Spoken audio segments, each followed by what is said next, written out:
Ընդամենը 30 րոպե եւ արդեն հիացմունք։ Այս զույգը Ռուսաստանից Երևան հասնելուն պես դեռ ճամպրուկները չտեղավորած արդեն հասցրել է սիրահարվել քաղաքին։ Мы полчаса всего гуляем. Կես ժամ է ինչ քայլում ենք, բայց արդեն ամեն ինչ դուր է գալիս։ Մարդիկ շատ հյուրընկալ են, հաճելի, բարյացակամ, մթնոլորտը հրաշալի է։ Երևանի փողոցներում ամեն քայլափոխի հանդիպող զբոսաշրջիկները, լեցուն սրճարաններն ու հյուրանոցները ցույց են տալիս տուրիզմի ակտիվ սեզոնն է։ Մշակույթից ու պատմությունից բացի բոլորին միավորում է սերը հայկական խոհանոցի հանդեպ։ Ոչ մի դիետա, համեղ սնվում են, չեն կարող չհիշել նաև գինու մասին։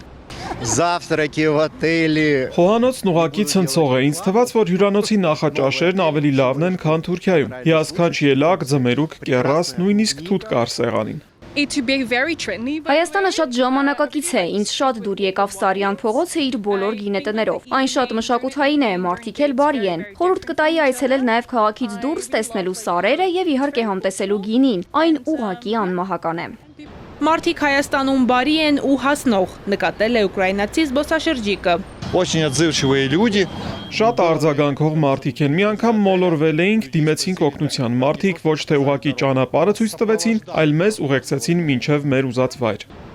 Ոմանք իրենց համար արդեն հստակ ուղղություններ են ընտրել։ Զբոսաշրջիկների մեծ մասը չի սահմանափակվում միայն մայրաքաղաքով։ Мы еще 4 дня путешествовали в индивидуальном. Մենք 4 օր ճամփորդում էինք անհատական գիդի հետ, եղել ենք Ջերմուկում, Սևանալճում, Գառնիում, Գեղարդվում, շատ այլ տեղերում։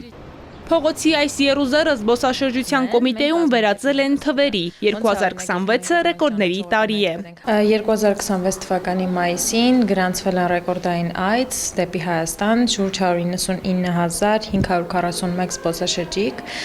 ինչը համարվում է ռեկորդային վերջին տարիների համար եւ ոչ միայն մայիս ամիսը, այլ նաեւ հունվար-մայիս ինտերվալը համեմատած մնացած տարիների ռեկորդային թիվ է գրանցել, աճելով մոտավորապես 19.3%-ով եւ գրանցելով 691,882 զբոսաշրջիկ։ Կոմիտեն այս ակտիվությունը պատահական չի համարում։ Հոսքերն ապահովելու համար օգտագործվել են PR արշավներ ու թիրախային գովազդ։ Մարքեթինգային արշավներն իրականացվում են հիմնականում թիրախային երկրներում, որոնք զբոսաշրջության կոմիտեն ըստ ռազմավարության առանձնացրել է եւ այդ երկրներում սկսած PR ընկերություններից, որոնց հետ համագործակցում ենք։ Ըստ կոմիտեի իրազեկման տարածմանը նպաստում են նաև ճանաչողական այցերը, որոնց մասնակցում են հայտնի ինֆլուենսերներ ու լրագրողներ։ Այդ միջոցով հետաքրքրությունը երկրի հանդեպ աճում է։ Ալինա Սահակյան, Ալեքսանդր Կիրոյան, Էպիկենտրոն։